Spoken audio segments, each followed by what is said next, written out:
4장 14절에서 18절 말씀까지 보도록 하겠습니다.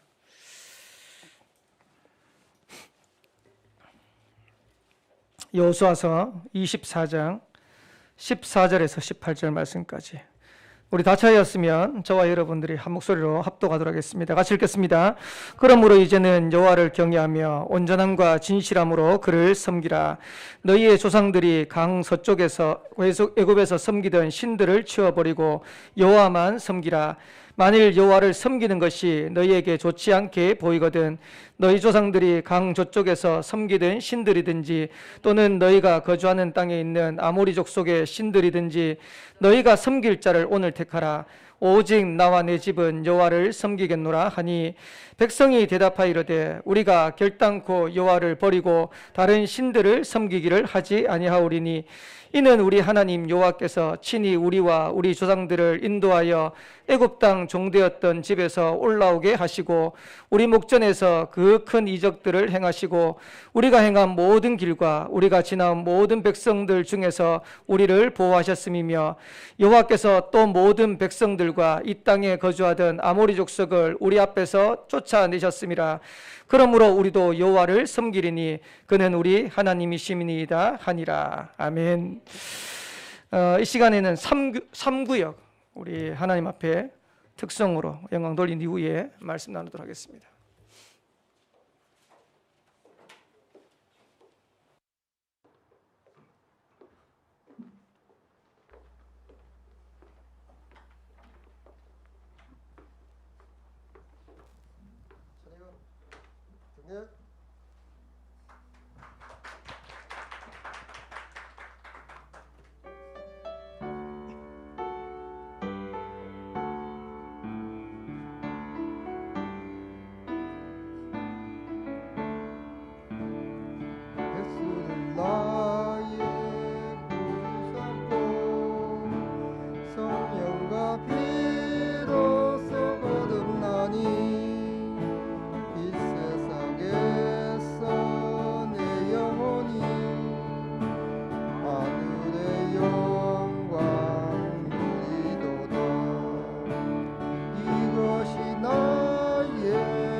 지금까지 제일 씩씩하게 찬양드린 것 같아요. 우리 옆에 계신 분들하고 한번 인사하도록 하겠습니다. 현장 24 제자의 축복을 누립시다.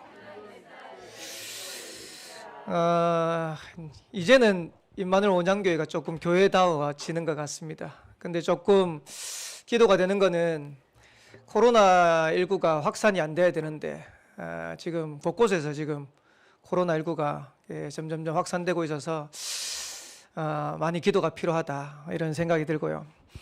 4월 셋째 주에 제가 본교에 가서 설교를 했는데 설교하다가 이제 눈물을 흘리니까 우리 집에 집사람이 그러더라고요. 다음부터 눈물 흘리면 이혼이다 이러시더라고요.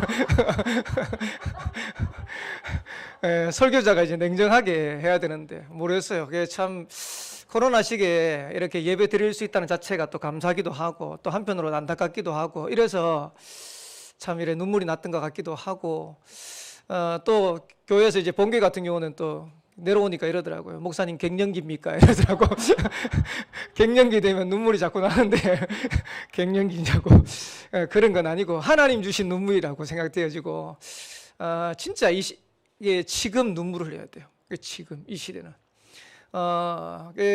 코로나가 지금 계속해서 확산되는데 제가 잠깐 이제 뭐 확인해 보니까 전 세계 코로나 확진자가 1억 5천만 명이 넘었대요. 얼마 전에 5천만 명 넘었던 것 같은데 1억 5천만 명 넘고 사망자만 300만 명이 넘었다 그러더라고요. 그런데 전문가들은 뭐라고 얘기하냐니까 300만 명은 병원에서 죽은 숫자고 병원에서 죽지 않은 숫자는 그거보다 최소 2배 이상은 될 거다.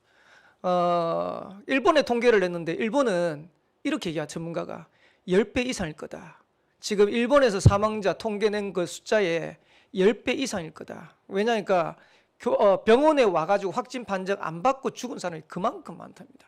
그래서 지금 어떻게 보면 전 세계가 재앙이고 작년 1월 달 코로나가 이제 시작됐다 이렇게 했는데 가면 갈수록 이게 사그라들어야 되는데 지금 가면 갈수록 점점점 늘어나거든요. 그리고 우리 지역도 지금 보면 뭐 거의 뭐 아까 김정우 선생님 그러는데 지금 옆에 다가온 것 같아. 지금 초등학교, 중학교 뭐 중심으로 해가지고 지금 계속해서 코로나 환자가 나오고 있는 상황이고 제가 오늘 설교 들어오기 전에 교회가 다시 온라인으로 돌아가서 예배드리는 그런 시간표가 안 와야 될 건데 이런 기도가 되기도 하고 이게 얼마나 심하냐 하면 코로나가 심한 것 때문에 지금 코로나 때문에 신종화가 생겼어요. 지난주에 생로병사에 보니까 흔들리는 내 마음을 지켜라 이런 주제를 가지고 이제 생로병사에 한 40분 동안 쭉 방영을 하더라고요. 방영하는데 지금 코로나 때문에 정신적으로 문제 온 사람들이 그렇게 많대요. 이래가지고 어떤 단어가 나왔냐니까 코로나 블루다. 코로나 블루라는 말은 코로나하고 우울하다라는 블루를 합쳐가지고 코로나 블루라요. 그러니까 코로나 때문에 우울한 감을 느끼는 우울증 환자가 가면 갈수록 늘어나는 거예요. 이걸 넘어가지고 코로나 레드래요. 화나면 얼굴이 어떻게 되죠? 울그락불그락 하잖아요. 그러니까 쉽게 말하면 레드란 말은 분노가 치밀어 오는 거예요. 그러니까 코로나 때문에 내가 우울하다 정도가 아니고 우울감이 지나쳐가지고 분노가 치밀어 오는 거예요. 이래가지고 코로나 레드다. 이걸 넘어가지고 코로나 블랙이다. 블랙은 뭘까요? 쉽게 말하면 암울하다는 거예요. 아무 소망이 없다는 거예요. 이것 때문에 코로나 때문에 점점점 사람들이 지금 무너지고 있어요. 어느 정도로 얘기하냐니까 지금 국민들 10명 중에 한 4명은 코로나 때문에 우울감을 느끼거나 정신적으로 문제가 와 있다. 솔직히 그렇잖아요. 저만 해도 제가 문제가 생기면 교회가 문제가 생기니까 어디 가가지고 밥 먹는 것도 제대로 못해요. 어디 가가지고 머무른다? 이것도 제대로 못해요. 그러니까 동선이 이제 한정될 수밖에 없어요. 그리고 만약에 가더라도 식사 외에는 거의 테이크아웃이에요. 들고 나오지. 그 안에서 먹거나 그 안에서 한다? 이건 상상도 못하는 거예요. 이런 일들이 지금 이제 국민들에게 계속해서 일어나니까 사람들이 점점점 불안해지고. 근데 여러분들이 이때 뭘 찾아내느냐? 성경은 이렇게 얘기하고 있습니다. 시편 42편 5절에 보면 42편 5절에 보면 5절 11절 그리고 시편 43편 5절에 보면 이렇게 말씀하고 있어요. 내 영혼아 내가 어찌하여 낙심하며 어찌하여 내 속에 불안해하는가? 너는 하나님께 소망을 두라. 그가 나타나 도우시로 말미암아 내 하나님을 여전히 찬송하리로다. 무슨 말이냐니까 두려워하지 말라는 겁니다. 낙심하지 말라는 겁니다. 오히려 소망을 하나님께 두라는 겁니다.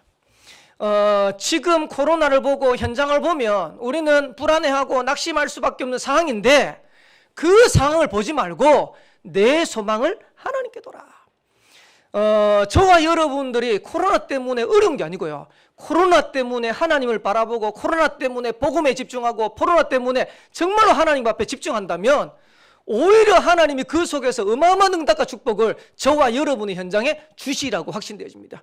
그래서 뭐라고 하냐니까 내 하나님을 여전히 찬송하리로다. 왜 그러냐? 하나님이 도울 거니까. 하나님이 축복할 거니까. 그래서 우리 모든 성도들이 이렇게 생각하셔야 돼요. 코로나 때문에 내가 영적인 축복, 육신적인 축복을 놓치는 게 아니고 코로나 때문에 최고의 축복을 내가 찾아내는 것이다. 그래서 하나님 앞에 복음에 더 집중할 수 있는 그런 시간표 되시기를 살아계신 주의 이름으로 축복합니다. 그래서 뭐 해야 되냐? 여러분들이 코로나 중에 다른 것들은 대충 하라는 건 아니지만은요. 여러분들이 대충 해도 되지만은 진짜 예배 회복하고 누리셔야 돼요. 그러면 교회에 와야 됩니까? 이 말이 아니고요. 여러분들의 어떤 현장에 있든지 어디에 있든지 여러분들 예배의 축복을 누리셔야 돼요. 유 목사님 한번 이런 얘기 하시더라고요. 예배 하나 가지고 모든 것 회복할 수 있다.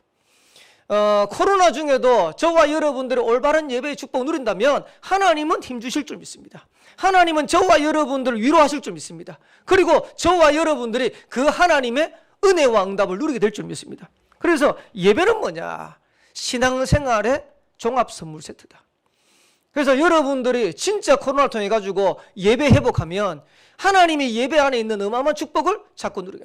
근데 잘 보세요. 코로나 때문에 우울하다, 코로나 때문에 분이 난다, 코로나 때문에 암울하다. 그건 누가 원하는 걸까요? 제일 원하는 사람이 누굴까요? 존재가. 그게 사단이라. 눈에 보이지 않는 사단은 인간을 무기력하게 무능하게 만들어서 영적인 예배의 축복을 싹 다 빼앗아 가는 거예요. 그게 사단의 전략입니다. 그래서 창세기 3장에 이 사단이 개인을 무너뜨리고요. 창세기 4장에 보면 가정과 후대를 무너뜨리고 창세기 6장에 보면 사회를 무너뜨리고 사회를 공격하고 그러면서 창세기 11장에 보면 거짓 성공을 위해서 살아가도록 만드는 거예요. 그래서 저와 여러분들이 사단의 전략에 말려들 것이냐 아니면 하나님이 주시는 영적인 축복을 최고로 누려서 오히려 코로나가 최고의 전화위복의 기회로 삼을 것이냐. 여러분들이 오히려 코로나를 통해 가지고 더 큰 하나님의 은혜와 응답을 누릴 수 있는 그런 시간표 되시기를 살아계신 주의 이름으로 축복합니다. 그래서 오늘 온양교회 자체 예배고 또 한편으로는 어버이 줄입니다. 제가 예전에 어릴 때 기억이 나는 게 예전에는 어버이날을 안 그러고 어머니의 날이라고 그랬던 것 같아요. 기억나세요? 우리 여기 계시는 분들. 좀 나이 드신 분들은 다 아실 건데 어머니의 날. 왜 어머니의 날이냐니까 어머니들이 너무 고생하니까. 그러니까 1년에 하루만이라도 어머니를 위로하고 어머니를 격려하는 의미에서 어머니 날을 하자. 이래가지고 어머니 날을 한 것 같아요. 근데 이 어머니 날 이제 하니까요. 아버지들이 반발하네. 이래가지고 어머니만 고생하냐? 아버지도 고생한다. 이래가지고 어느 날 바꿨어. 어머니 날 말고 어버이날로 하자. 이래가지고 어버이날로. 근데 지금 교회는 어린이 주일, 어버이 주일을 어떻게 지키게 됐냐? 선교사님들이 우리나라에 들어오면서 선교사님들이 세상에는 다들 절기들이 있고 한데 교회가 이 축복을 누려야 되지 않겠냐? 그래서 교회 안에 후대들 그리고 자녀들이 너무 중요하니까 어린이 주일 지키자. 교회 안에 부모님들 너무 중요하니까 어버이 주일로 지키자. 이래가지고요 선교사님 들어오면서 우리나라의 어린이 주일이다, 어버이 주일이다 이렇게 이제 지내게 됐어요. 제가 유럽을 가보니까요 천주교 국가들은 이 어버이날, 어머니의 날을 다른 의미로 지키더라고요. 그러니까 마리아를 기념하는 날이 어머니 날이라. 그래서 제가 스페인을 갔는데 한 번은 이제 스페인 장로님 가정에 초대를 하시더라고요. 그 초대를 하는데 그 날이 하필이면 어머니의 날이었어요. 그래가지고 이게 어머니를 기리고 어머니 격려하는 그런 날인가 싶어가지고 갔는데요. 그게 아니고 실고 공휴일로 딱 하는데 그 어머니 날이 무슨 날이냐니까 마리아를 기념하는 날로 어머니의 날이라. 그냥 물어봤어요. 그럼 아버지의 날도 있냐니까 아버지 날이 있대요. 그럼 아버지 날은 뭐냐니까 마리아 남편 요셉을 기린 날이라. 이래가지고 어머니의 날, 아버지의 날 이래가 있더라고요. 그래가지고 어머니의 날도 쉬고 아버지의 날도 쉬고. 그만큼 지금 세계는요, 지금 여러 가지 모양으로 어머니의 날, 어버이 주일 이렇게 지키는 겁니다. 그러면 저와 여러분들이 지금 교회에서 어버이 주일 지키고 세상에서 어버이 날을 지키는데, 그러면 지금 세상에서 말하는 그런 어버이 날로 어버이 주일로 지킬 거냐? 그게 아니겠죠. 하나님이 원하시는 어버이 주일을 찾아내야겠죠. 그래서 온양교회 자체 예배 드리면서 어버이 주일을 지내면서 하나님이 정말로 원하시는 어버이 주일이 뭐냐, 그걸 찾고 누릴 수 있는 그런 시간표 되기를 살아계신 주의 이름으로 축복합니다. 그래서 오늘 어버이 주일을 맞아서 세 가지를 회복하는 날이 되겠어요. 세 가지를 찾는 날이 되겠어요. 첫 번째입니다. 특별히 우리 렘넌트들이 있는데, 렘넌트든 어버이 주일을, 어버이 날을 어떻게 보내야 되겠냐, 참된 효도를 회복하는 날 되기를 주의 이름으로 축복합니다. 성경은 뭐라고 했냐니까 하나님을 잘 섬기라고 되어 있어요. 하나님을 잘 섬기라고 되어 있는데, 성경은 하나님만 잘 섬기라고 된 게 아니고 출애굽기 20장 12절에 보니까 내 부모를 공경하라. 근데 출애굽기 20장이 뭘 설명하는 겁니까? 출애굽기 20장은 출애굽기 20장은 모세가 시내산에서 십계명을 가져와 가지고 그 십계명에 기록된 내용을 기록한 내용이에요. 그러니까 1계명부터 4계명까지는 인간과 하나님 사이에서 우리가 해야 될 거를 기록한 거예요. 그러면서 5계명부터 10계명까지는 인간과 인간 사이에서 행할 일을 설명한 거예요.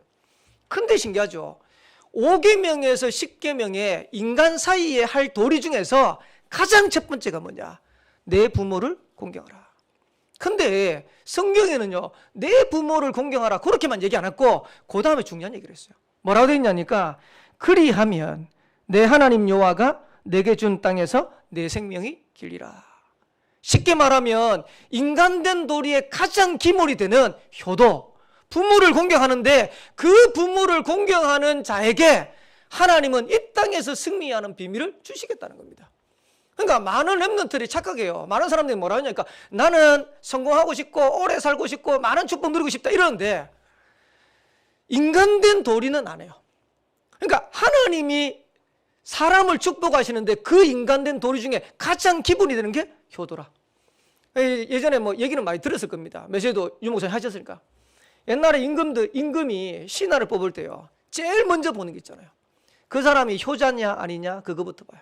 왜 그러냐? 부모를 공경 못하는데 어떻게 임금을 섬기고, 부모를 공경 못하는데 어떻게 나라를 섬길 수 있겠냐. 요즘은 그런 거 안 보죠. 근데 예전에는 다 그렇게 했어요. 가장 기본된 도리라. 신약에는 뭐라고 돼 있냐니까 에베소서 6장 1절에 3절에 보니까 자녀들아 주 안에서 너희 부모에게 순종해라. 렘넌트 중에서 이런 렘넌트 있을 겁니다. 부모 말을 안 듣는 렘넌트가 있어요. 부모 말을. 근데 성경에 뭐라 했냐니까 자녀들아 주 안에서 너희 부모에게 순종해라. 지난주 금쪽 같은 내 새끼 맞아요, 제목이? 혹시 보셨어요? 거기에 이제 가정에서 부모하고 관계 속에서 애가 안 되는 애들을 이제 이제 나와가지고 우리나라 이제 그 어린이 상담의 최고 권위자죠. 오은영 박사가 이제 그걸 치유하는 내용이에요. 치유하는 내용인데 지금까지 역대 아이가 나왔어요. 어떠냐니까 집에 이제 3명의 자녀인데 둘째 아들이라. 둘째 아들인데 위에는 이제 그 누나 있고 밑에는 이제 그 남동생 있고 엄마를 패는데요. 초등학교 2학년이라. 초등학교 10살이고 초등학교 3학년. 엄마를 패는데 엄마가 매 맞은 거를 사진 찍어가지고 또 내보냈는데 온 몸에 멍이 들었어요. 이래가지고 엄마를 패는데 자기 마음에 안 들면 그냥 패는 거예요. 이래가지고 이 애를 TV에 나왔는데 자기 애가 그러니까 얼마나 부끄러운 일입니까? 근데 거기에 나온 이유가 뭐냐?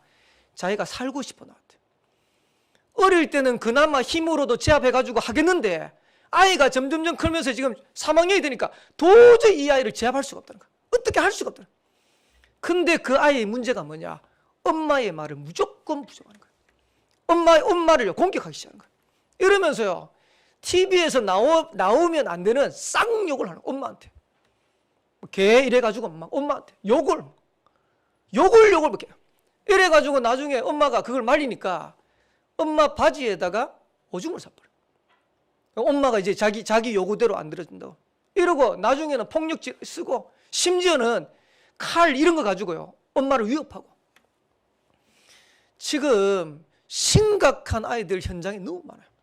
그러니까 아마 정확한 이유는 모르겠는데 이분이 이제 싱글맘이라 혼자서 애 3명을 키우는데 애 3명 키우는데 도저히 어려가지고 안 돼요. 이제 둘째 그런데 나중에 이제 마칠 쯤 돼가지고 딱 지나가는데 막내도 비슷하네. 이래가지고 길을 가는데요, 큰애 이제 그 둘째가 엄마 손을 딱 잡으니까 옆에서 막내가 아마 유치원생 같아요. 엄마 손을 잡으려고 하는데 아마 이제 비껴서 잡을 수 있잖아요. 형이 잡은 엄마 손을 딱 잡으려고 하니까 형이 날란 거예요. 이래가지고 옆에 있는 또 손 잡으니까 또 그때서 또 큰애가 또 엄마 손을 잡겠다네. 이래가지고 3명이 엄마 손이 3개입니까? 2개밖에 없는데 잡겠다고 막 서로. 나중에 이제 큰애는요, 엄마 옷 자러 갈 때 잡더라고. 얼마나 상처였겠어요. 엄마 혼자서 애 3명을 키우는데 거기에서 일어나는 많은 사건들, 그걸 해결하겠다고 해결하는데 답이 되겠습니까? 그러면서 거기에 옆에 게스트로 나온 장영란 씨가 뭐라고 했냐니까, 제가 엄마 공격할 때는 다른 뭔가가 있는 것 같더라고요. 쉽게 말하면 엄마한테 탁 공격할 때 눈빛이 싹 바뀌어버려요. 제가 봐도요, 섬지대 영적인 것 같아. 근데 그거를 세상적인 방법으로 랩런트들 자격해야 됩니다. 부모한테 우리가 순종할 수 없다. 여러분들이 앞으로 사회생활 하는데 상당히 문제가 돼요.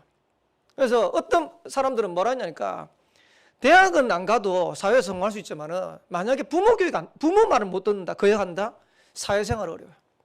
그러니까 어떻게 보면 부모 교육보다, 대학 교육보다도 더 중요한 게 부모 교육인데, 이거를 랩런트가 만약에 누릴 수 없다, 그러면요 상당히 문제가 되는 거예요.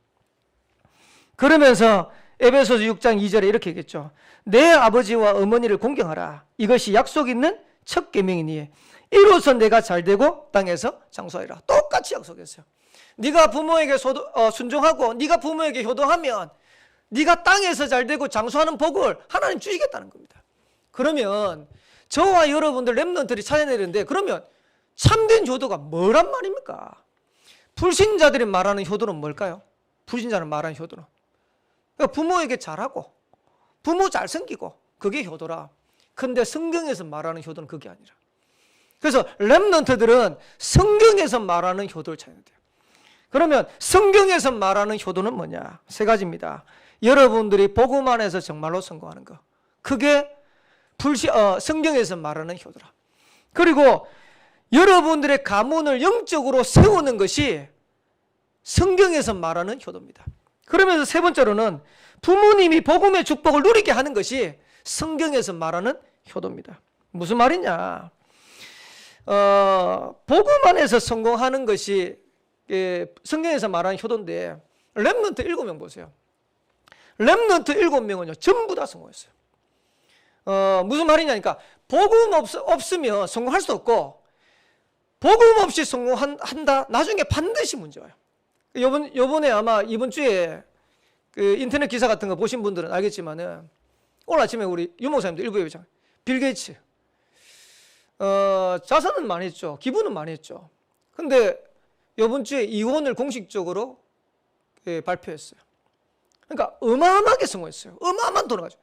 얼마나 많으냐니까 돈을요 천문학적으로 가졌어요. 이래가지고 빌 게이츠가 얘기했잖아요. 자기 자녀들한테는 자기 재산 안 물려줄 거다. 그리고 이제 기부할 거다. 자기 자녀들에게 얼마 물려줬냐? 1% 물려줬어. 1% 물려줬는데 얼마인 줄 아세요? 우리나라 돈으로? 110억. 1% 물려줬는데. 저도 1% 물려주면 그 정도면 그럴 것 같은데. 근데 보세요. 그만큼 성공한 인물이 부인하고 20몇 년, 30몇 년 살았는데 결국 이혼해. 성공입니까 그게? 그게 성공 아니죠. 결국 무너지는 겁니다. 근데 보세요. 한 명만 예를 들어볼게요. 요셉이 아버지 야곱은 죽은 줄 알았어요. 야곱이 요셉이 어릴 때 죽은 줄 알았는데 어느 날 애굽의 총리가 돼가지고 애굽의 아버지 야곱을 초청한 겁니다. 생각해 보세요. 아버지가 요셉 만나러 갔을 때 애굽에 총리되어 있다고 하는 이 아들 요셉을 만나러 갈 때 얼마나 기분이. 그러니까 죽은 아들이 살았다 이것도 있지만은 요셉이 성공한 거예요. 그것도 그 시대에 세계를 제패하는 애굽의 총리가 된 거예요. 창세기 47장에 보면 요셉을 만나러 가가지고 요셉이 아들이 자기가 섬기는 바로왕을 소개합니다. 바로왕을 소개하는데 바로왕을 만나자마자 야곱이 뭘 했냐니까 바로 축복기도 해버렸어요. 그 말은 무슨 말이냐? 성공한 거예요. 그 어마어마한 배경이 있는 거예요. 생각해 보세요. 여러분들이 아무리 잘해도요, 만약에 여러분들 성공 못하면요, 여러분 부모님하고 여러분 근심입니다. 근데 여러분들이 아무것도 안 하는데 여러분들이 나중에 성공됐다. 그러면요, 부모님은 그건 효도야. 그러니까 여러분들이 진짜 복음 안에 성공한다. 그게 효도예요. 그러면서 가문을 영적으로 세우는 것이라는데 한 명만 예를 들어볼게요. 다윗입니다. 골리앗을 이기고 난 다음에 다윗이 사울왕에게 부름받아갔어요. 그 전에 보면 사울이 악신들을 했을 때 분명히 수금도 했거든요. 근데 그 다윗을 본 사울이 이렇게 물었어요. 뭐라고 얘기했냐니까 소년이여 누구의 아들이냐. 사무엘상 17장 58절에 보니까 다윗이 이렇게 고백합니다. 주의 종 베들레헴 사람 이새의 아들이니이다. 렘넌트들이 성공을 하고 렘넌트들이 응답을 받으면 첫 번째로는 하나님 앞에 영광을 돌려요. 두 번째로는 우리가 있는 고향이 빛이 나요. 그러면서 여러분 부모님의 이름이 빛나게 되는 거예요. 쉽게 말하면 여러분들이 복음 안에서 성공돼 버리면 여러분의 부모님의 이름은 자연스럽게 올라가게 됐어요. 그게 효도입니다. 여러분의 가정 가문을 영적으로 세우는 거 그게 효도라. 특히 우리 동네는요, 이게 시골이라 가지고 코로나 걸린 것도 얼마나 빨리 도는지 다 알아. 근데 보세요. 저는 이제 곳곳에 느끼는 게 뭐 어디 박사됐다. 그 박사된 것도 시내 가면 이 애들 말로 천지빛깔인데 그죠? 전부 박사일 건데 박사됐다고 해가지고 다 걸리고 서울대 갔다 오다. 그 밑에 뭐라고 적힌 줄 아세요? 누구누구의 자제, 누구누구 양, 누구누구 군, 뭐 서울대 합격. 만약에 여러분들이 서울대 가면요, 여러분 부모님이 싹 높아져요. 그러니까 우리가 효도가 다른 게 아니에요. 여러분들이 조금만 복음만 해서 응답 누려버리면 여러분의 가문을 세우게 되는 거예요. 그것보다도 더 중요한 게 뭡니까? 부모님이 복음의 축복을 누리도록 하는 거예요. 지난번에 우리 천재 집사님 어머니 모친상 이제 나오고 했는데 제가 볼 때는 제일 잘한 것 같아요. 최고의 효도라. 어머니 돌아가시는데 기도 제목을 딱 내시더라. 뭐라고 했더니까 어머니 돌아가시기 전에 복음 알고 하나님 믿고 예수 믿고 돌아가시도록 기도 제목을 내시더라. 그래가지고요 올라가셨는데 이제 같이 기도하는데 나중에 뭐라고 연락이 왔냐니까 어머니 복음 받고 예수 영접했다고. 얼마나 감사합니까? 그러니까 어머니가 예수 믿고 하나님의 자녀 되니까 영원한 천국이에요. 그것 때문에 가정 가문에 지금 장례를 하는데 기독교 장으로 되어버리니까 가정 가문의 흑암이 무너져 버린 거예요. 혹시라도 여러분의 부모님 중에서 복음 모르는 부모님 계시면요 진짜 기도하세요. 여러분을 통해서 여러분의 가정과 가문의 부모님이 올바른 복음 회복할 수 있도록. 제법 시간이 많이 지났는데 그 강상모 목사님 모친상이었던 것 같아요. 그 삼정병원이죠. 삼정병원의 장례식장에 모친 이제 장례식을 하는데 우리는 이제 이쪽에서 이제 이제 장례를 치르고 있고. 근데 저는 모르는 분인데 아마 이제 울산에 계신 분들은 다 알았던 것 같아요. 예전에 울산에 다락방 하다가 이분이 이제 다락방을 그만두고 이제 그냥 자기가 섬기는 교단으로 넘어간 거예요. 넘어갔는데 그 목사님 부모님 중에 한 분이 또 돌아가신 거예요. 근데 강 목사님 모친상은 기독교장으로 막 성도들 와가지고 전부 다 축제처럼 하고 있는데 여긴 쫙한 거예요. 근데 우연찮게 우리 성도들이 지나가다가 목사님 이래 된 거예요. 목사님 지금 뭐 하시냐니까 우리 부모님 상락했는데 지금 장례한다고. 근데 뭐라고 했냐니까 우리 성도들한테는 우리 교인들한테는 아무한테도 얘기 안 했다는 거예요. 왜 아무한테도 얘기 안 했냐 봤더니 부모님이 예수를 믿고 돌아가지 못한 거예요. 그러니까 목사님인데 부모님한테 복음도 못 전하고 기독교 장으로도 못하고 지금 장례가 진행되고 있으니까 목사님이 부끄러워가지고 교인들한테도 말 못하고 성도들한테 말 못하고 여기는 축제처럼 장례를 쫙 하고 있는데 여기는 쫙하게 내가 보면서 진짜 이게 하늘과 땅 차이구나.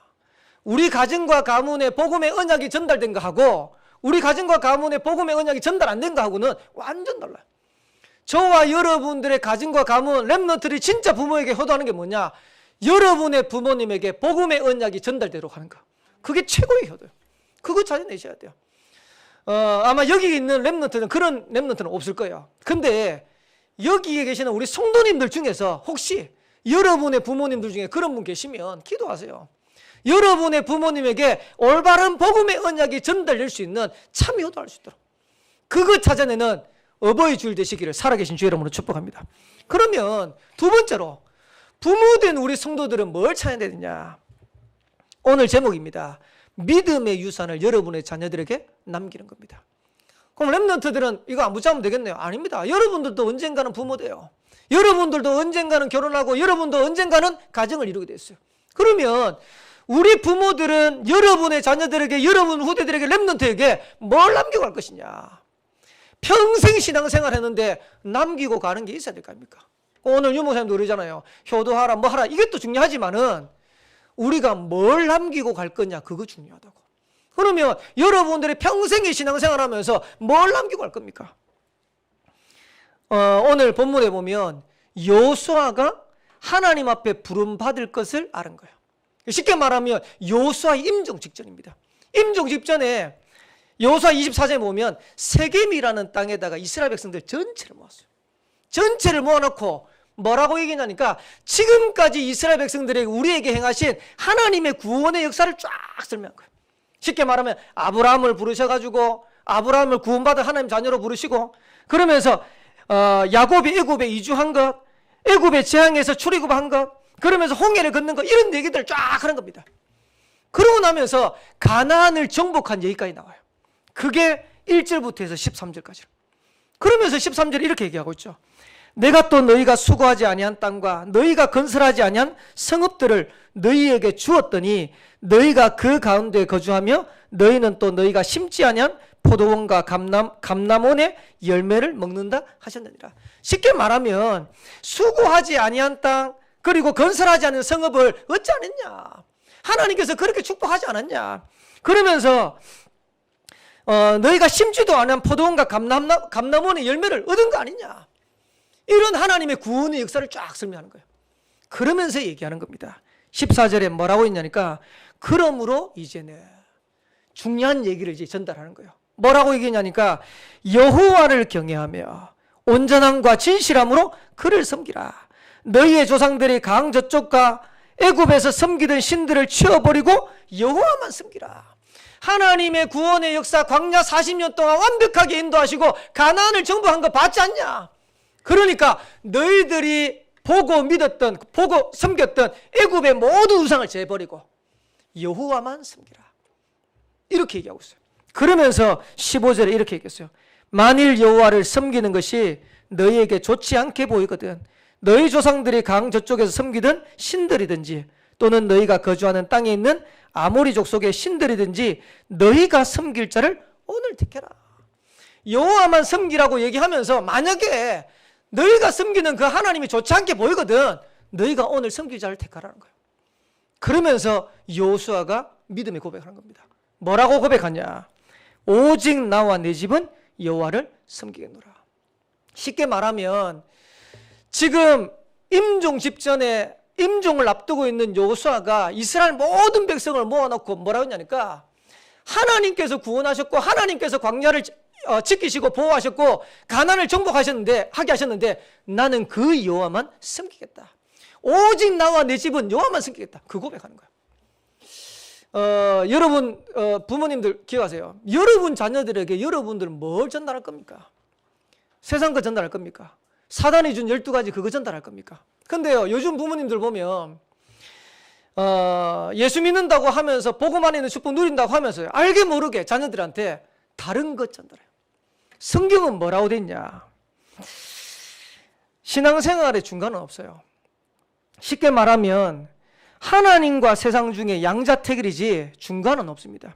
그래서 마태복음 6장 24절에 보면 한 사람이 두 주인을 섬기지 못할 것이다. 그러면서 중요한 얘기를 하죠. 너희가 하나님과 재물을 겸하여 섬기지 못하리라. 거기에 가장 예를 들었는데요. 재물과 하나님을 겸하여 섬기지 못.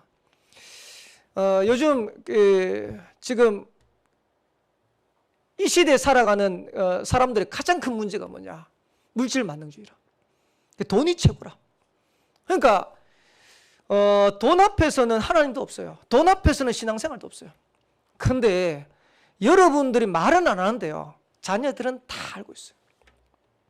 그런데 여러분들이 그거 물릴 겁니까? 아니면 오늘 여호수아처럼 오직 나와 내 집은 여호와만 섬기겠다. 그런데 이 고백하는데 그 다음에 백성들의 대답이 나옵니다. 뭐라고 대답하냐? 16절에 보니까 백성이 대답하여 이르되 우리가 결단코 여호와를 버리고 다른 신들을 섬기기를 하지 아니하오리니. 우리 부모님들이 복음 안에 있는 축복을 누려버리고 진짜 이 언약 안에 있는 축복 누리면 자녀들 알게 돼 있어요. 그러니까 여러분들이 다른 거 전달하는 게 아니고 올바른 복음의 언약을 여러분의 자녀들에게 전달하는 거예요. 아마 지난주에 주보에 보셨을 건데 우리 부산노회 어르신 되시는 이제 목사님 한 분이 돌아가셨어요. 얼마 전에. 고 이용호 목사님이라고. 이 목사님이 돌아가셨는데 평생의 개척교회, 그러니까 가난한 교회, 그러니까 아무 힘이 없는 교회, 거기에 목회자로 섬기다가 하나님 앞에 부름받았어요. 근데 이제 가난한 교회, 이제 개척교회, 미자립교회 이제 목회를 하다 보니까 자녀들이 전부 상처를 입은 거예요. 그러니까 우리 아버지는 무능한 아버지, 우리 교회는 힘없는 교회, 여기에 대한 상처가 꽉 잡아. 이래가지고 어느 정도로 자녀들이 거기에 대해 상처있냐니까 나중에는 아버지가 목사로 있는, 목회자로 있는 이 교회에 내가 다닐 수 없다 이래 된 거예요. 이래가지고 한 번은 제가 노예를 갔는데 이영호 목사님이 저보고 그러더라고요. 우리 아들이 임마누엘 울산교회를 좀 가도 되겠냐 이러더라고요. 결혼을 했는데 며느리하고 임마누엘 울산교회를 좀 가도 되겠냐 이렇게 물으시더라고요. 그래서 제가 아니 뭐 목사님만 허락하시면 얼마든지 괜찮지 않겠습니까? 며느리가 이제 결혼 선교국 통해 가지고 만나신 거예요. 그래도 이제 신앙 양심이 있으니까 다락방 하는 자매하고 만나려 하는데 한정적이잖아요. 교회 안에 사람이 없으니까. 이래가지고 결혼 선교국 통해 가지고 두 사람이 만난 거예요. 그 대구 사람이에요. 제가 잘하는 분이거든요. 이래가지고 임마누엘 울산교회를 다니시는 거예요. 그리고 이제 시간이 돼가지고 하나님 앞에 부름받아 갔는데 그 장례식에 아버지가 평생 동안 그 신앙생활했던 목회했던 그 영상을 한 10분짜리 영상을 딱 이렇게 만들어가지고 틀은 거예요. 틀었는데 그때 자녀들이요 눈물 바다였대. 우리 아버지가 복음 위하여 한평생 살았는데 그걸 몰랐다는 거예요. 이래가지고 전부 다 자녀들이 펑펑. 나중에 마지막에 발인 예배하면서 목사님이 물은 거예요. 자녀들 한 명씩 소개하라고. 인사하라 한 것도 아니고 그냥 노회장으로 하니까 소개를 하라고. 그러니까 아들 누구입니다, 딸 누구입니다, 며느리 누구입니다, 그거 하라고 이랬는데 거기에 있는 딸 아들하고 며느리들하고요 사위하고 전부 다 믿음의 고난. 우리 아버지가 이렇게 복음의 길, 언약의 길을 가는 게 이렇게 중요한지를 몰랐다면서. 그러면서 아버지의 뒤를 이어가지고 내가 언약의 길을, 복음의 길을 가겠다고 눈물 흘리면서 고백하더래요. 이영호 목사님이 실패한 겁니까? 성공한 겁니까? 저는 성공한 분이라고 생각합니다. 쉽게 말하면 여러분들이 실컷 살았는데 여러분의 자녀들이 복음 떠나가지고 완전 세상 길로 가버린다. 그게 실패한 인생이에요. 근데 우리가 신앙생활하는데 비록 어렵고 힘들게 하는데 여러분의 자녀가 언약 안에 있는 축복 누리고 세계복음화 2, 3, 7, 5천 종류 하는 줄에 서 있다. 그게 축복이요. 근데 이걸 우리가 우리 자녀들에게, 우리 렘넌트에게 전달해야 되는데 이걸 못하는 거예요. 저와 여러분들 생각을 하셔야 됩니다. 예전에 제가 어릴 때 신앙생활 할 때는 부모님들이요, 이거 신앙 지키려고 몸부림쳤어요. 근데 제가 요즘 부모님들 보면서, 우리 성도들 보면서 안타까운 거는, 진짜로 여러분의 자녀가 어렵다, 아니면 방황한다, 상관없잖아요. 여러분들이 복음 안에 있으면, 여러분에게 있는 복음의 언약이 여러분 자녀들에게 정말로 전달된다면 하나님은 언젠가는 회복하는 시간표 주실 거잖아요. 그거 알고 기도하는 부모가 없더라고요. 쉽게 말하면, 목사님 우리 자녀 방황하는데요, 우리 자녀 어려운데요. 여러분의 자녀가 어려우면, 여러분 자녀가 방황하면 뭐 해야 됩니까? 하나님 붙잡아야죠. 복음 언약 붙잡아야죠. 그리고 여러분의 자녀들에게 정말로 올바른 언약 전달하려고 정말 기도해야죠. 하나님 하실 건데 이걸 안 하는 거예요. 여러분 생에, 남은 생에 한 가지 해야 될 사명이 있다면 여러분의 자녀들에게 복음의 언약을 심는 겁니다. 하나님이 가장 기뻐하시는 세계복음의 언약을 심는 겁니다. 그래서 여러분을 통해 가지고 여러분의 자녀 렘넌트들이 237 5천종족 살릴 수 있는 그런 후대로 자라갈 수 있도록 여러분 기도하고 도전하셔야 돼요. 그래서 부모님의 신앙은 반드시 자녀들에게 전달되게 되었어요. 요게벳의 언약이 모세를 키워낸 거예요. 쉽게 말하면 모세가 대단한 게 아니고 모세에게 언약을 심은 어머니가 있었다는 거죠. 사무엘이 이스라엘을 살릴 수 있는 응답을 누렸던 것은 한나라는 어머니가 있었기 때문에 가능한 거예요. 여러분들은 어떻게 기도하십니까? 하나님, 우리 자녀가 모세 같은 자녀 되게 없어서, 사무엘 같은 시대적인 인물이 되게 없어서. 그거 말고 여러분이 요게벳 같은 어머니, 요게벳 같은 부모가 돼야 돼요. 여러분이 한나와 같은 어머니가 돼야 돼요. 그 요게벳에 있어서, 한나에게서 모세와 같은, 사무엘 같은 시대적인 인물이 나오는 거예요. 누가 그러더라고요. 문제 하나 없고 문제 부모만 있을 뿐이다. 여러분의 자녀가 문제합니까? 그게 아니고요, 여러분이 문제라. 여러분이 진짜 복음 안에 있는 축복 누리고 언약 안에 있는 축복 누리면 여러분의 자녀는 어느 날 회복되는 시간표가 오게 돼 있어요. 근데 우리가 그 축복을 지금 다 놓쳐버려요. 그래서 저와 여러분 신앙생활 어떻게 됩니까? 주는 그리스도시요 살아계신 하나님의 아들이십니다. 어쩌다가 우리가 다락방을 만나가지고 복음을 알게 됐어요. 그러면 이 복음의 어마어마한 축복을 가지고 나만 당대에 축복받고, 나만 당대에 응답받고, 나만 당대에 잘 살고 그러면 됩니까? 아니겠죠. 여러분의 후대에게도 여러분이 똑같이 누리도록, 여러분과 똑같이 누리도록 주는 그리스도시요 살아계신 하나님의 아들이십니다. 그 고백할 수 있도록. 여러분만 세계복음하고 끝낼 겁니까? 아니잖아요. 여러분의 자녀들도 내 언약의 바톤을 이어가지고 세계복음할 수 있는 후대로 자라가도록 기도하고 인도받아야 되겠죠. 그 축복을 찾아내셔야 돼요. 그래서 마지막 세 번째가 중요합니다. 여러분의 가정과 가문, 후대에게 믿음의 유산을 남기는 것이 언약적인 한이 되도록 여러분들이 기도하세요. 복음 모르면 가정 가문의 영적 문제 반드시 전달돼요. 좋은 것이든 나쁜 것이든 반드시 전달됩니다. 오늘 읽지는 않았는데 여호수아 24장 31절에 보면 중요한 얘기가 나옵니다.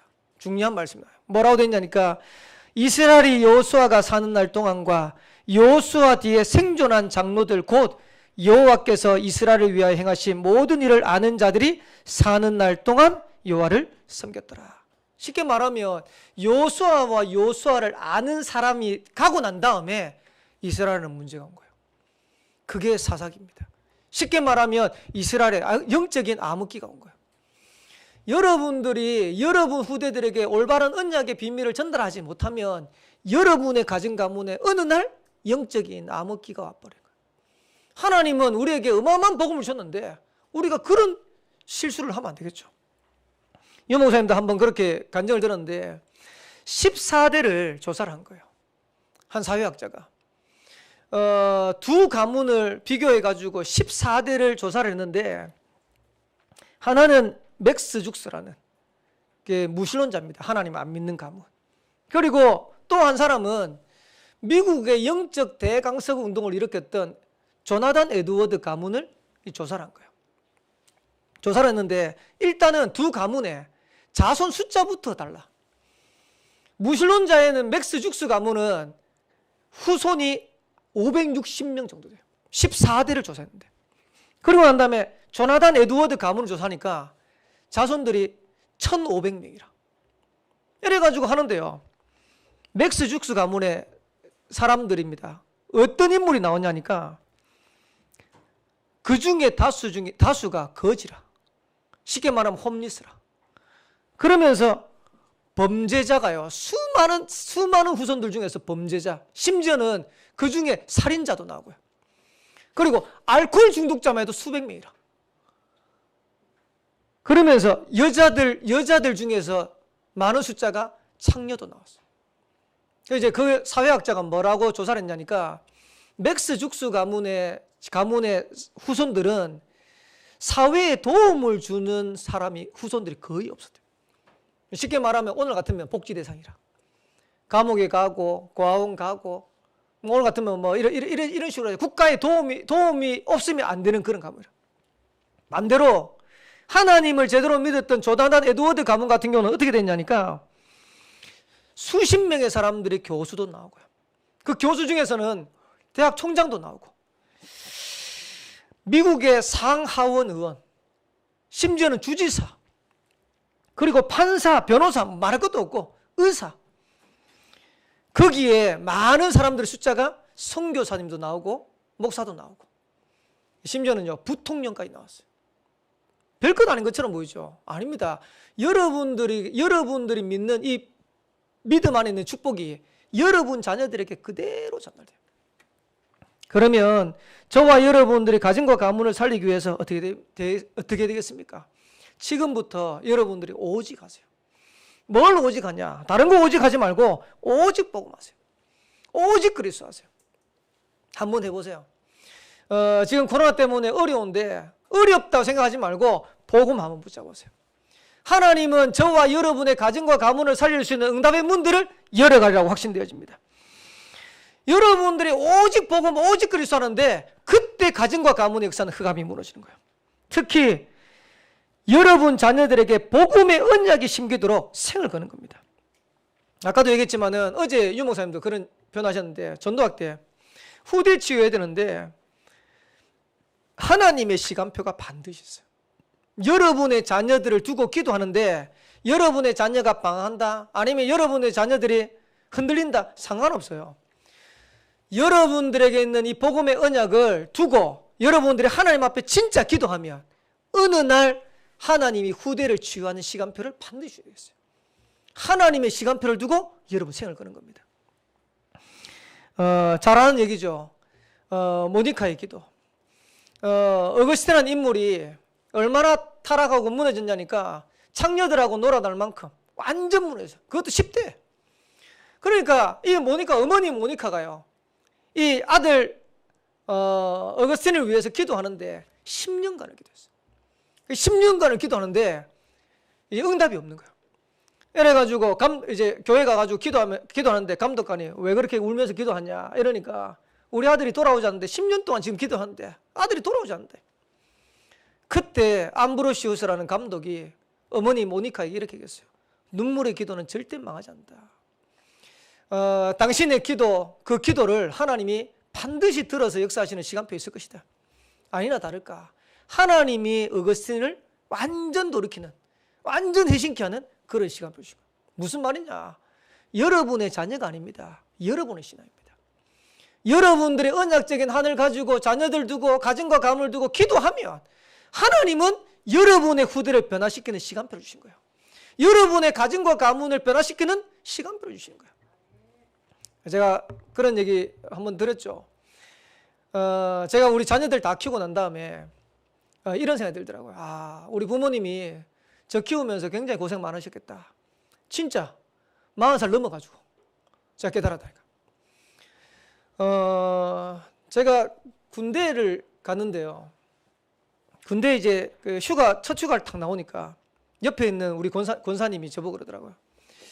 이제 그때는 뭐 제가 교육자도 아니니까 덕윤이 네가 군대 가고 난 다음부터 너희 어머니가 하루도 빠지지 않고 교회 와서 기도했다 그러더라고요. 쉽게 말하면 저희 부모님이 집에서 안 주무신 거예요.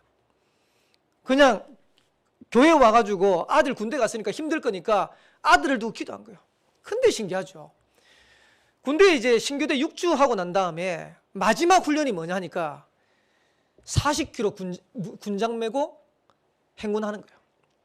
행군하는데 그 행군하는데 제가 얼마나 힘들었냐니까 군화를 이제 신고 이제 그러니까 군화가 이제 가죽으로 했으니까 이제 뒤에 쓸리는데 뒤꿈치에 이제 물집이 잡히기 시작한 거예요. 그래서 제가 걸으면서 걷는데 뒤꿈치에 물집이 잡힌다 이런 생각. 그래가지고 제가 이걸 발을 제일 앞으로 모아가지고 이렇게 걷는데도 이게 계속 쓸리니까 나중에 이제 물집이 이만큼 잡혔어요. 잡혔는데 나중에 이게 터져가지고요. 그 잡힌 물집이 또 이제 쓸리는 거예요. 제가 도저히 못 걸어가지고 옆에 가는 조교한테 그랬어요. 내가 물집이 잡혀서 도저히 못 걷겠다. 그러니까 조교가 뭐라 하냐니까 그대로 계속 걸으라는 거예요. 옆에 그 구급차가 갔는데 구급차에 실어주면 좋겠던데 계속 걸어. 그래가지고 이제 계속 걷는데 이제 갈 때는 중간중간 쉬게 하던데요. 이제 돌아올 때는 산 정상을 올라가는 거였어요.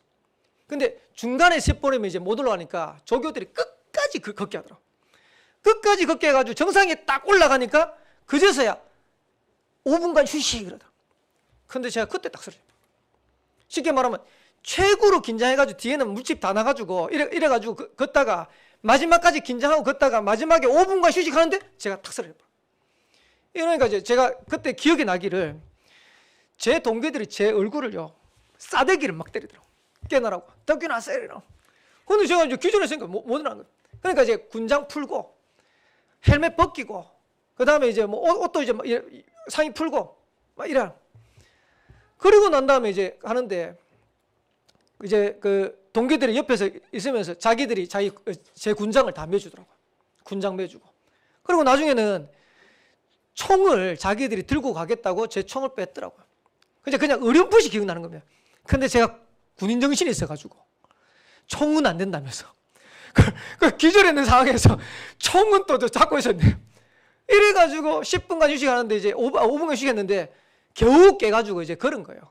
걷는데 그때 이제 비가 오고 있었어요. 비가 오고 있는데 제가 이제 지금 기억나는 겁니다. 제 얼굴에 비가 막 떨어지는데 아무 느낌이 없어요. 그리고 제가 너무 힘들어가지고 목이 말라가지고 입을 하늘에 벌려가지고 입을 열어가지고 빗물을 받아 먹었다니까. 빗물 받아 먹는데 아무 느낌이 없어요. 그리고 이렇게 걷는데요. 제가 너무 힘든데 그때 딱 생각난 겁니다. 오늘이 무슨 요일이지? 그날이 금요일 저녁이었어요. 금요일 날 저녁이었는데 제가 그 다음에 어떤 생각이냐? 우리 부모님은 뭐 하고 계실까? 이런 생각. 뭐 하고 계실까요? 뭐 하고 계실까요? 금요일 날 금요 기도에 가신 거예요. 그러고 난 다음에 제가 어떤 생각? 우리 부모님이 나를 위해서 기도하고 계시겠지. 이러는데 제게요 갑자기 힘이 빡 생기는 거예요. 아 그래 나는 내 혼자 걷고 있는 게 아니고 하나님이 나와 함께 하시고 그리고 내 배후에 눈에 보이지 않게 부모님이 나를 위해서 기도해 주지 않겠냐 해주고 계신지 않겠냐 이렇게 힘이 생기는데 제가 끝까지 걸었다. 그리고 난 다음에 제가 탁 휴가를 받아가 나왔는데 옆에서 권사님이 하는 거예요. 너희 엄마가 니 가고 난 다음에 하루도 집에 안 가고 교회에서 기도했다. 제 인생의 전환점이 군이었습니다. 저는 그전에도요 신앙생활 제대로 안 했거든요. 근데 군대 가가지고 하나님이 제 인생을 완전 바꿔놨어요. 쉽게 말하면 어거스틴이 회심하는 거하고 똑같이. 근데 그때가 언제였냐? 우리 부모님이 기도하고 있을 때. 아마 자녀를 군에 보내놓고 얼마나 기도가 됐겠습니까? 근데 그 기도 때문에 저는 인생의 터닝포인트가 됐어요. 여러분의 자녀 때문에 걱정합니까? 걱정하지 말고요. 언약적인 하나님 가지고 진짜 한번 기도해 보세요. 하나님이 여러분의 후대를 변화시키는 시간표 타임이 반드시 오게 되어 있어요. 그래서 여러분의 가정과 가문 후대에게 믿음의 유산을 남겨야 되는데 뭐 가지고? 언약적인 한 가지고. 오늘 이 축복을 회복하게 되시기를 살아계신 주 여러분 축복합니다. 얼마 전에 제가 렘넌트 예배 때는 잠깐 얘기했지만은 미혼모 가정에 제가 돌 예배를 들어갔어요. 돌 예배를 들어갔는데 애가 이제 실수한 거죠. 그러니까 이제 다락방에 애고 복음 가지고 있는 가정인데 애가 이제 실수를 해가지고 소명이하고 똑같은 나이인데 아이를 가진 거예요. 그래가지고 얘가 얼마나 고민했는지 고민하는데 다행히 자기 언니가 생명은 하나님 주신 거니까 그거 지우지 말라고. 만약에 언니가 그렇지 않았으면 아마 지웠을 거예요. 그리고 이제 얘를 10개월 동안 품고 그리고 결국 낳아가지고 이제 돌이 된 거예요. 제가 그랬어요.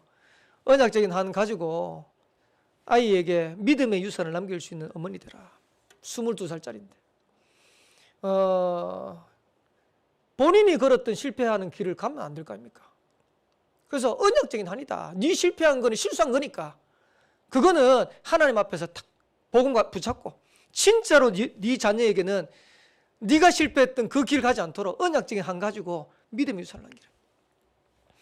얼마 전에 북구에 있는 지구에 있는 집사님 부부하고 권사님도 몇 분이 오셨어요. 그 집사님 부부 얘기하다가 이러더라고요. 지금 딸내미 둘이가 있는데 신앙생활을 잘 안 한다는 거예요. 제가 그랬어요. 딸 둘이를 어떻게 잘해보려고 하지 말고 집사님이 믿음의 유산을 자녀들에게 남길 것이다. 어느 날 되어지면 하나님이 자녀를 돌이킬 수 있는 그런 시간이 반드시 온다. 무슨 말인지 잘 알아야 됩니다. 자녀에게 문제가 있는 게 아니고 여러분들이 언약 붙잡으셔야 돼요. 여러분들이 복음 안에 있는 비밀 가지고 진짜로 언약적인 한 가지고 도전하면 하나님께서는 응답의 문들을 열어가시라고 확신되어집니다. 마지막 결론입니다. 질문 한번 해보세요. 우리의 가정 가문 후대는 안전합니까? 여러분의 가정 가문 안전합니까? 여러분의 후대 안전합니까? 제가 우리 교회를 보니까 당대 믿음이 많아요. 당대 믿음을 가졌기 때문에 어려움 많이 올 수도 있습니다. 근데 당대 믿음 가지신 모든 부모님들은, 성도님들은 이렇게 딱 결단하세요. 아브람처럼 가문을 살리는 복음의 시조의 축복을 누리겠다. 여러분들 그렇게 딱 결단하세요. 그래서 아브라함 한 사람이 언약 붙잡아 보니까요, 아브라함 가정과 가문을 통해 가지고 하나님께서 세계 복음할 수 있는 응답의 문을 열었어요. 그리고 두 번째로는 세상적으로 육신적으로 성공한 가문 많습니다. 근데 우리는 그런 가정 가문 말고요, 여러분의 가문이 복음의 명문 가문 될 수 있도록 딱 기도 제목 삼으세요. 당대 믿는 가정과 가문은 복음의 시조가 되도록 기도하시고, 또 여러분들이 신앙생활하면서 여러분의 가정과 가문을 두고 기도하는데 복음의 명문 가문 될 수 있도록 한번 기도해 보세요. 하나님이 어떤 은혜와 응답을 주시는지. 그리고 오늘 예배드리는 이 시간이 여러분의 가정과 가문을 두고 여러분의 후대를 두고 믿음의 유산을 남기는 새로운 출발 되기를 살아계신 주의 이름으로 축복합니다. 그래서 오늘 여호수아가 자기 마지막 하나님 앞에 부름받는 그 시간표에 이스라엘 모든 백성 앞에 고백한 것처럼 오직 나와 내 집은 여호와만 섬기노라. 여러분의 자녀 압니다. 우리 부모님은 진짜 복음 안에 있는 축복 누리구나 알게 돼 있어요. 근데 그 언약을 들었던, 믿음의 고백을 들었던 이스라엘 백성들이 뭐라고 고백했냐? 우리도 여호와만 섬기고 다른 신기들을 섬기지 아니하겠나이다. 이래 돼버리면 끝나는 겁니다. 이런 가정과 가문으로 후대로 여러분의 가정과 가문이 세워지게 되길 바라고, 여러분의 후대들이 세워지게 되시기를 살아계신 주의 이름으로 축복합니다. 우리 옆에 있는 우리 성도들하고 한번 인사하도록 하겠습니다. 믿음의 유산을 남깁시다. 우리 렘넌트들은 우리 고백합시다. 참된 효도를 찾아냅시다. 그래서 여러분들 렘넌트들은 최고로 복음 안에서 우리 부모님들한테 효도하는 렘넌트 되시기 바라고, 우리 부모된 여러분들은 믿음의 유산을 남길 수 있는 새로운 시작되기를 살아계신 주의 이름으로 축복합니다. 기도하겠습니다. 하나님 은혜 감사합니다. 여호수아가 남겼던 믿음의 고백대로 이스라엘 백성들이 승리했던 것처럼 오늘 하나님 앞에서 믿음의 유산을 남기기로 고백하는 우리 모든 성도들 고백 속에서 가정과 가문이 살아나게 하옵시고 후대가 사는 역사 일어나도록 주님이 축복하여 주옵소서. 우리의 기도 속에 있는 후대가 237 5천 종족 살릴 만큼 응답 누릴 수 있는 후대로 자랑하도록 주님이 축복하여 주옵소서. 남은 5월 한 달이 이 응답과 축복을 찾고 누릴 수 있는 최고의 한 달 되도록 인도하여 주옵소서. 살아계신 예수 그리스도의 이름으로 기도합나이다. 기도하겠습니다. 모든 문제 해결자 되신 예수 그리스도의 은혜와 하나님의 크신 사랑하심과 성령님의 내주인도 충만 역사하심이 믿음의 유산을 남겨 가정과 가문을 살리고 후대를 살리며 세계복음화 237 5천 종족 살릴 주역으로 응답과 축복 누리기를 소원하는 모든 죄 백성들 머리 위에, 저들의 가정과 가문과 후대 위에, 저들이 가는 모든 걸음과 온라인으로 예배드리는 성도들의 현장 위에 지금부터 영원까지 항상 함께 있을지어다. 아멘.